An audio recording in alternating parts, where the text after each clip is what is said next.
गुरु गोविंद सिंह जी का कहना है, जबे बाण लागे तबे रोस जागे। हमारे दर्शकों को बताइए जिसके अंदर ऐसा हो गया हो कि लगा हो कि आसपास वालों को लगा हो कि अब चीमा बॉयलर्स का कोई फ्यूचर नहीं हो सकता। पर मैंने वो 2000 रुपए की गड्डी निकाली जेब से, उसके टेबल पे रखी और 10,000 का चेक काट दिया।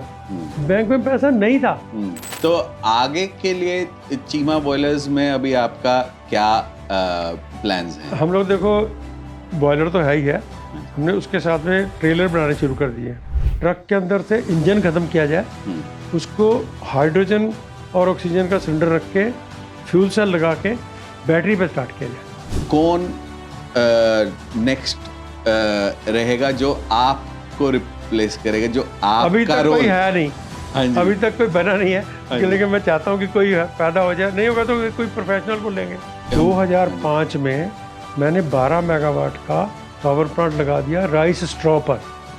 आज शोर मचा राइस स्ट्रॉ का 2024 में। लोग 65 में रिटायर हो जाते हैं, मेरे 4 पेटेंट 70 के बाद है। आपका शुरू हो रहा है और अभी मैंने 2-3 पेटेंट और करने हैं। और कर रहे हैं। मेरे हिसाब से जितना भी इनोवेशन और इन्वेंशन है वो इसी से होता है। वो जुगाड़ से ही शुरू होता है। शुरू होता है। जुगाड़। क्या आप इससे एग्री करते हैं? बिल्कुल 100%। अदर देन R&D आप पर्सनली क्या और एक ना, मैं 1000 एंटरप्रेन्योर पैदा करना चाहता हूँ। अच्छा, सारी मैन्युफैक्चरिंग चाइना से हट के वर्ड चाहता है कि इंडिया में आए। कॉन्फिडेंस, करेज, कमिटमेंट, कंसिस्टेंसी और कम्युनिकेशन, ये 5 C है। हम किताबें पढ़ते नहीं, हम किताबें क्रिएट करते हैं।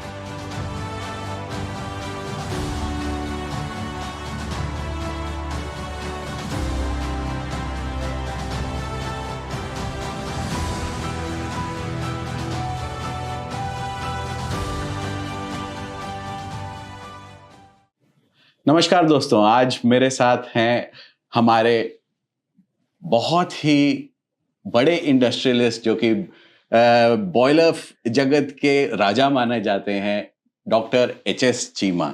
Thank you. Doctor HS Cheema की जर्नी बहुत इंटरेस्टिंग है। ये फाउंडर हैं इतने बड़े बॉयलर ग्रुप के, जो कि इंडिया की one of the largest boiler company मानी जाती है। इनकी जर्नी शुरू हुई एक छोटे से गांव से, from a very low middle class background, और वहाँ से एक एक कदम करते हुए अपने परिश्रम से और अपनी विल पावर से इन्होंने ये पूरा एम्पायर खड़ा किया है। आज हम इनकी जर्नी इनकी ही जुबानी सुनना चाहेंगे। इसमें होता है कि गुरु गोविंद सिंह जी का कहना है, जबे बाण लागे तबे रोस जागे। अच्छा, जब आपको प्रहार होता है आपके हाँ ओर, जी। जब आपको बाण लगता है, प्रहार होता है, तब आपको गुस्सा आता है, तभी आप रिवर्ट करते हो। हाँ जी, हाँ तो जी। उसका रीज़न ये हुआ कि जैसे मैंने 76 से थर्मैक्स ज्वाइन करी, तो 77 से लेके 83 तक मुझे हमेशा 4 इंक्रीमेंट मिलते थे। तो 20% बेसिक मेरी हर साल बढ़ जाती थी। हाँ जी, हम लोग मज़े से चलते रहे। हाँ जी। तो 83 में हमारे यहाँ कोई दिल्ली में मैनेजर आया, उसने मुझे 1 इंक्रीमेंट दिया। जैसे ही मेरे पास 1 इंक्रीमेंट आया, मेरा दिमाग घूम गया। मैंने कहा मुझे 1 इंक्रीमेंट, तो मैंने वो इंक्रीमेंट वापस कर दिया। अच्छा, क्योंकि मैंने कहा देखो ये तो जस्टिफाइड नहीं है, क्योंकि मैंने जब परफॉर्म ही नहीं किया तो 1 लेने का कोई तुक नहीं है। का भी तुक नहीं तो है। छोड़ो, अगले साल देख लूंगा, अगर मुझे लेने होंगे तो 4 ले लूंगा, नहीं तो ना सही। हाँ जी, तो जैसे ही वो इंक्रीमेंट वापस गया कंपनी में, तो कंपनी के ऊपर भी बात आ गई, मैनेजर के ऊपर, कि एक इंजीनियर जो इतने सालों से काम ठीक कर रहा था, तुम्हारी वजह से उसकी परफॉर्मेंस में डाउन आया। हाँ, तो उसने मुझे बोला नहीं कोई बात नहीं, गलती हो गई, रिपोर्ट सही नहीं आई, मिसकम्युनिकेशन हो गया, कोई बात नहीं, तू रख ले, अगली बार मैं कर लूँगा। हाँ जी। मैंने कहा कोई बात नहीं, अब तो होगी अगली बार। हाँ जी, उसी टाइम मैंने फ़ोन उठाया, छोटा भाई मेरा दिल्ली में नौकरी करता था, हाँ जी। मैंने उसको बोला तू नौकरी छोड़ और हम बिजनेस में जाएंगे। ऐसा है कि 76 से 88 तक मैंने थर्मैक्स में नौकरी करी। हाँ जी, तो 90 में मेरे को 71,000 रुपये का चेक मिला थर्मैक्स, जो भी कहते होंगे प्रोविडेंट फंड, जो भी कहते होंगे। हाँ जी। तो मैंने उस सारे पैसे का हाइड्रोलिक खरीदा और एक ईंट पाथने की मशीन बना दी अपने गांव में जाके, अपने घर में। तो जब लास्ट हमारे सारे पैसे खत्म हो गए, 2000 का नोट, 2000 की भी 100 नोट की गड्डी होती थी उस टाइम, तो वो 2000 की 100 की गड्डी मेरी जेब में बची और आधी टंकी मेरी मारुति कार में पेट्रोल था, तो हम लोग वो फोटो मशीन की लेके बरेली गए, मैं और मेरी वाइफ, अखबार वाले के दफ्तर में। तो हमने कहा जी ये हमारी इन्वेंशन है, आप इसको प्रिंट कर दो। तो उन्होंने कहा अब इन्वेंशन आपकी अच्छी है, ईंट पाथने की मशीन आपने बनाई है, अच्छी इन्वेंशन है, लेकिन अगर आप 12,000 रुपये की अटैचमेंट देते हो तब मैं ये ऐड इसकी प्रिंट दे दूंगा आपका। क्वार्टर पेज का हमारा राइटअप भी था। तो 12,000 की कीमत सन 90 में थी 1,20,000। करेक्ट, जितनी आज 1,20,000 है, इतनी सन 90 में थी। पर मैंने वो 2,000 रुपये की गड्डी निकाली जेब से, उसके टेबल पे रखी और 10,000 का चेक काट दिया। बैंक में पैसा नहीं था, 10,000 का चेक काट दिया, उसको दे दिया। उसको नहीं पता लगने दिया कि मेरे बैंक में पैसा नहीं है, फिर तो प्रिंट ही नहीं करेगा। तो उसने अगले दिन ही अखबार से अखबार उठा के पूरे इंडिया में फैल गया, तो ये मशीन आ गई है। और अखबारों वाले अपने आप मसाले लगा लेते हैं, उन्होंने अपने आप मसाले लगा दिए और हमारे एक फार्म पे 200 कारें आनी शुरू हो गई। अब क्या होता था, पहले 6 पहिए का ट्रक होता था, फिर 10 पहिए का ट्रक हुआ। अब 10 पहिए का ट्रक भी वायबल नहीं है, क्योंकि वो उतना ही डीजल खाता है जितना 50 टन का खाता है। तो इसलिए सारे, जब अब रोड भी ठीक हो गई हैं, तो सारे ट्रक बड़े हो गए। तो ट्रक, और मैं तो नेक्स्ट, और उसके ऊपर हम हाइड्रोजन के ऊपर भी काम कर रहे हैं, और हम कोशिश कर रहे हैं कि ट्रक के अंदर से इंजन खत्म किया जाए, उसको हाइड्रोजन और ऑक्सीजन का सिलेंडर रख के फ्यूल सेल लगा के बैटरी पे स्टार्ट किया जाए। उससे क्या होगा कि उसके सारे व्हील लोड लेंगे, टायर नहीं घिसेंगे, क्योंकि 10 के 10 टायर जब लोड लेंगे इंक्लूडिंग फ्रंट व्हील, तो टायर घिसेंगे नहीं। अभी क्या वो 2 या 4 टायर जो लगाते हैं वही घिस जाते हैं। तो ये सारा फ्यूचर में हमने सोच रहे हैं। काफी डाइवर्सिफिकेशन है आपके आइडियाज की, आपकी सोच की। जो समस्या सोसाइटी में आती है, हाँ जी, तो मैं उसका सलूशन निकाल लेता हूँ, क्योंकि भगवान की दया से मैरीन में ना ओवरऑल इंजीनियर बनाते हैं। हाँ जी, हमें वहाँ पे इलेक्ट्रिकल भी सिखाया जाता है, ऑटोमोबाइल भी सिखाया जाता है, सब चीज़ सिखाई जाती है। तो उसकी वजह से मेरा लिमिटेड नॉलेज नहीं है, हर चीज़ का थोड़ा थोड़ा नॉलेज है, इसलिए वो मेरे लिए ईजी रहता है। एक तो फ्यूचर हाइड्रोजन है। हाँ जी, हमें पता है कि फ्यूचर, पहले राइस स्ट्रॉ वाला था वो तो हमने कर ही दिया। हाँ जी, अब हमने क्या किया कि राइस स्ट्रॉ से हम एथेनॉल बना रहे हैं, हाँ जी, राइस स्ट्रॉ से गैस बना रहे हैं, मीथेन, और राइस को, स्ट्रॉ को बॉयलर में सीधा जला रहे हैं। अब राइस स्ट्रॉ की जो बॉयलर में से ऐश निकलेगी, उसके अंदर रिच पोटाश है, उसको एज ए फर्टिलाइजर का हमारा नेक्स्ट प्रोजेक्ट है। अच्छा, उसको फर्टिलाइजर यूज करेंगे, KNP, उसमें पोटाश हाईएस्ट अवेलेबल है, इसके ऊपर काम कर रहा हूँ। और दूसरा मैं हाइड्रोजन के ऊपर काम कर रहा हूँ, क्योंकि जो हाइड्रोजन अमेरिका वगैरह में बन रही है, हाँ जी, वो उसमें जो मटेरियल यूज होता है फ्यूल सेल में, हाँ जी, वो होता है पैलेडियम। करेक्ट, पैलेडियम की बहुत एक्सपेंसिव मटेरियल है, उसको हमने रिप्लेस कर दिया ग्रेफाइट से, फ्यूल सेल, जो कि 100 टाइम सस्ता है उससे, पैलेडियम से। तो हमारे फ्यूल सेल की प्राइस ही 100 टाइम डाउन आ जाएगी। कोई भी मशीन तभी कामयाब होगी अगर वो इकोनॉमिकल होगी। एग्जैक्टली, क्योंकि आम जनता उसको तभी अपनाएगी जब उसका प्राइस डाउन आएगा। और कहीं ना कहीं पैलेडियम का रिसोर्सेज भी बहुत कम है, बहुत कम है। तो मोनोपोली हो जाएगी उन कंट्रीज की। ग्रेफाइट तो अबंडेंट है, जब जहां से मर्जी ले लो। करेक्ट, इंडिया में भी है और श्रीलंका सबसे बड़ा हर जगह अवेलेबल है, कोई चक्कर नहीं है। तो ये ग्रेफाइट से रिप्लेस करने पर क्या फ्यूल सेल की एफिशिएंसी में कोई फर्क नहीं है? कोई फर्क नहीं है, कैरेक्टर सेम है दोनों का। अच्छा, पोरस होना चाहिए, पानी पास होना चाहिए, और इलेक्ट्रिक कंडक्टिव होना चाहिए, दोनों चीजें हैं। ग्रेफाइट में भी है, पैलेडियम में भी है। और लाइफ, पैलेडियम क्या है? पैलेडियम स्टेनलेस स्टील है, पोरस। करेक्ट। और ग्रेफाइट है पोरस। और वो भी इलेक्ट्रिक कंडक्टर है, और ये भी इलेक्ट्रिक कंडक्टर है। और लाइफ में लेकिन थोड़ा लाइफ में कोई फर्क नहीं पड़ता। जब आपका 100 टाइम सस्ता है तो क्या फर्क पड़ता है रिप्लेस करने में? करेक्ट, कोई खास फर्क ही नहीं पड़ता। करेक्ट, जब आपने चीप प्राइस ही 100 रुपए को 1 रुपया कर दिया तो वो 10 साल बाद भी बदल जाएगा, तो क्या फर्क पड़ता है? तो इसका आपका प्रोडक्शन में लाने का प्लान है? ऑलरेडी कमर्शियल बना दिया इसका, बना दिया है। हाँ जी, अच्छा। और उसके बाद इलेक्ट्रोलाइजर के ऊपर हम काम कर रहे हैं। अभी जो अवेलेबल टेक्नोलॉजी है उससे 50-55 किलोवाट से 1 किलो हाइड्रोजन बनती है। हम लोग 25-30 किलोवाट से 1 किलो हाइड्रोजन बना रहे हैं, क्योंकि हम लोग उसमें परमानेंट मैग्नेट को यूज करते हैं। ओके, तो परमानेंट मैग्नेट की अपनी लाइंस ऑफ फोर्सेस बन जाती है, जिससे हमारा पावर कंजप्शन डाउन आ गया। तो ये तो 50% इसीलिए कॉस्ट ही डाउन आ गई ना आपकी। हाँ जी। और प्लस हम 1 किलो हाइड्रोजन के पीछे 8 किलो ऑक्सीजन भी निकालते हैं, वो भी मेडिकल ग्रेड 20 रुपए किलो वाली। वो हमारी रिप्लेसमेंट कर देती है पावर के बिल को। तो वो उस टेक्नोलॉजी में नहीं निकलती।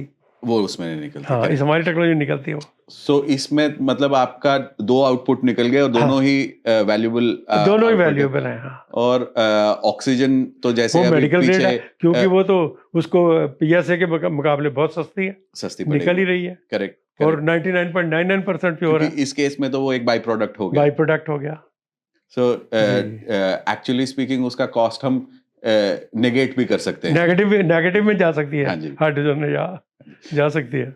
वंडरफुल, ये तो बहुत ही एक ब्रिलियंट जी जी आइडिया है। जी जी। इसके एप्लीकेशंस आप कहाँ देखते हैं इस फ्यूल सेल के? देखो, फ्यूचर में एक तो जितनी कारें हैं, हाँ जी। ऑटोमोबाइल है, वो सारे फ्यूल सेल के ऊपर आएंगे। बैटरियों का लफड़ा खत्म हो जाएगा, हाँ जी। क्योंकि इसमें बैटरी बहुत छोटी चाहिए। हाँ जी। आपको 40-50 किलोमीटर की बैटरी चाहिए खाली चार्जिंग के लिए। आप उसमें हाइड्रोजन और ऑक्सीजन का सिलेंडर लोड करिए, जैसे आप सीएनजी के सिलेंडर लगाते हैं, और उसमें फ्यूल सेल लगाइए। फ्यूल सेल अपने आप पावर देगा, बैटरी चार्ज करता रहेगा, तो बैटरी की रिक्वायरमेंट कम हो गई। करेक्ट। रोकने की रिक्वायरमेंट खत्म हो गई। करेक्ट। जहाँ से मर्जी आपने चार्जिंग करनी नहीं है। हाँ जी।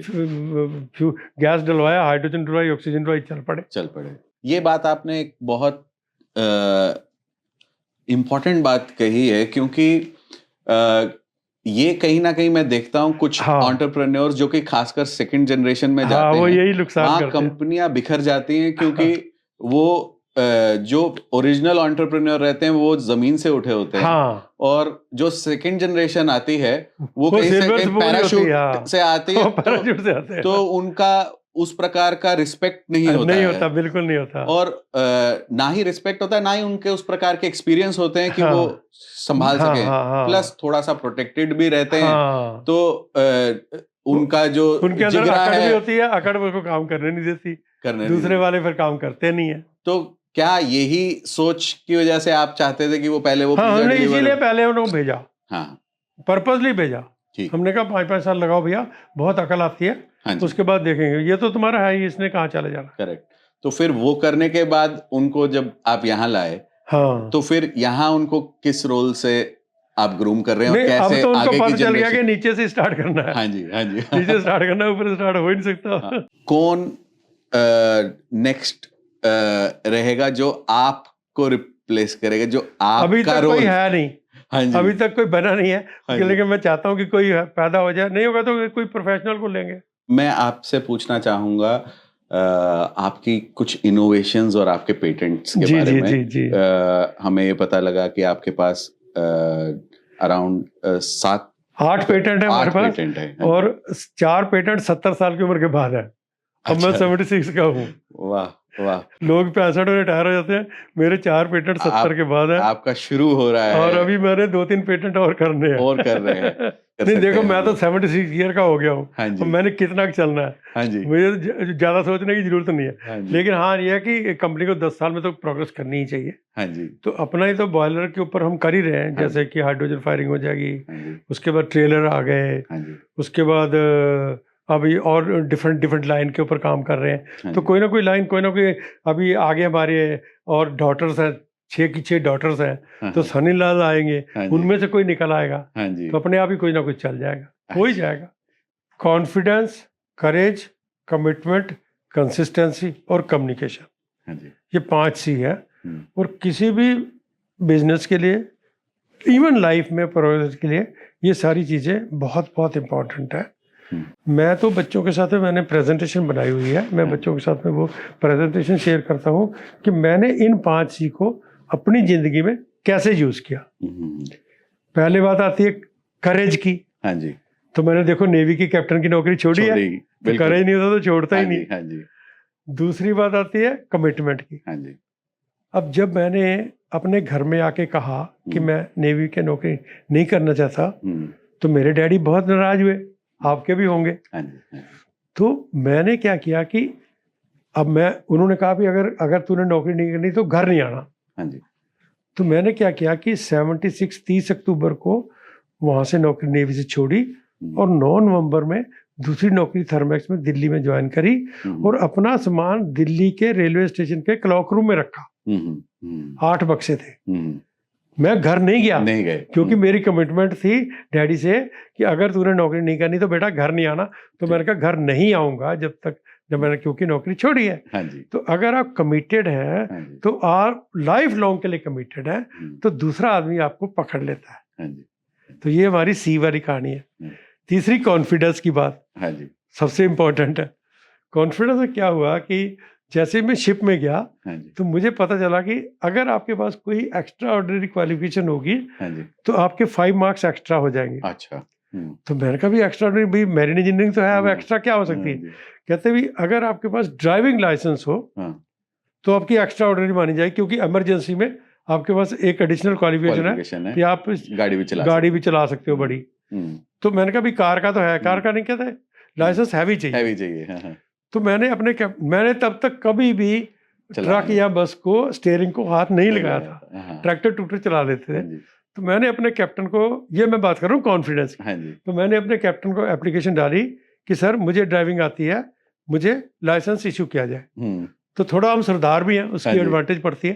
तो कैप्टन ने पूछा बेटा आती है? मैंने कहा, हाँ। क्या बात करते हो सर? हाँ, मतलब उसको ये नहीं बताना कि आती है या नहीं बताना। हाँ जी, तो उसके बाद मेरे को उसने पुलिस इंस्पेक्टर के पास भेज दिया हाँ जी, बॉम्बे में, हाँ जी, है ना, बैक वे पे हाँ, जो टेस्ट ले रहा था टेस्ट उसने। लेते हैं, हाँ जी, तो उसने पूछा बेटा चला लेगा? हाँ। क्या बात करते हो सर? हाँ, तो मैं स्टीयरिंग पे बैठ गया, वो उधर बैठ गया। हाँ, तो जैसे ही मैंने सेल्फ मारा, वो हाँ। बड़े से ट्रक होते हैं मुंह हाँ जी, वाले, हाँ जी, तो वो बंद हो गया, क्योंकि जी। मेरे को हिसाब नहीं आता क्लच का, एक्सीलेटर और हाँ क्लच जी, का। हाँ जी, तो उसने कहा ठंडा है, मैंने कहा हाँ ठंडा है। हाँ। तो अगली बार मैं थोड़ी रेस ज्यादा दी हाँ, तो वो चल गया, गेरे उसके ऊपर लिखी हुई थी, हाँ। उसने मेरे को ड्राइविंग लाइसेंस इशू कर दिया। मतलब बिना ड्राइविंग जानते हुए सिर्फ कॉन्फिडेंस के कॉन्फिडेंस दम पे, पे मैंने ड्राइविंग लाइसेंस ले लिया। वाह, तीसरी बात है अपनी कमिटमेंट की। हाँ जी, तो मैंने थर्मस कंपनी में 12 साल नौकरी करी। हाँ जी, जब मेरी नौकरी 8 साल की थी, हाँ जी, मेरी तनख्वाह 15,000 थी, हाँ जी, मुझे 30,000 में लोहिया मशीन ऑफर कर रहा था, हम्म, क्योंकि हमारी लोहिया मशीन में हमारी कंपनी का स्प्रे सिस्टम था स्कूटर को पेंट करने की। तो LML, मेरी LML में, तो मेरा तनख्वाह 15 से 30,000 सीधी हो रही थी एक दिन में। पर फिर मैंने क्या सोचा कि अगर मैं 8 साल करूंगा बॉयलर कंपनी में काम, 4 साल करूंगा स्कूटर कंपनी में काम, तो ना मैं बॉयलर बना सकूंगा ना मैं स्कूटर बना, बिल्कुल, और मैंने वो डबल तनख्वाह वाली नौकरी नहीं की। वाह, ये है कमिटमेंट। कमिटमेंट, हाँ जी, और कम्युनिकेशन, हाँ जी, आपका जितनी मर्जी नॉलेज हो हाँ वो जी। कोई काम नहीं करती अगर आपके पास कम्युनिकेशन स्किल नहीं है। तो बुक ऑफ रेफरेंस हम पढ़ते नहीं है, हम बुक ऑफ रेफरेंस क्रिएट करते हैं। जो 30-40 साल पहले किसी ने जो बुक लिखी है उसकी आज कोई वैल्यू नहीं है, रेलेवेंस नहीं है, रेलिवेंस भी नहीं है। Correct. आज तो 6-6 महीने में टेक्नोलॉजी चेंज हो रही है। करेक्ट, इसलिए आपको अपने ऊपर ट्रस्ट करो और उसको एक्सपेरिमेंट करो। पहले थ्योरेटिकली देखो, उसके बाद उसको कैलकुलेट करके देखो, उसके बाद अगर वो 60% तक लगता है कि चल जाएगा तो ठोक दो, फिर 40% जो अपने आप लोग सलाह दे देते हैं वो ठीक हो फाइन जाता है। ट्यूनिंग होता जाएगा, जाता है। करेक्ट।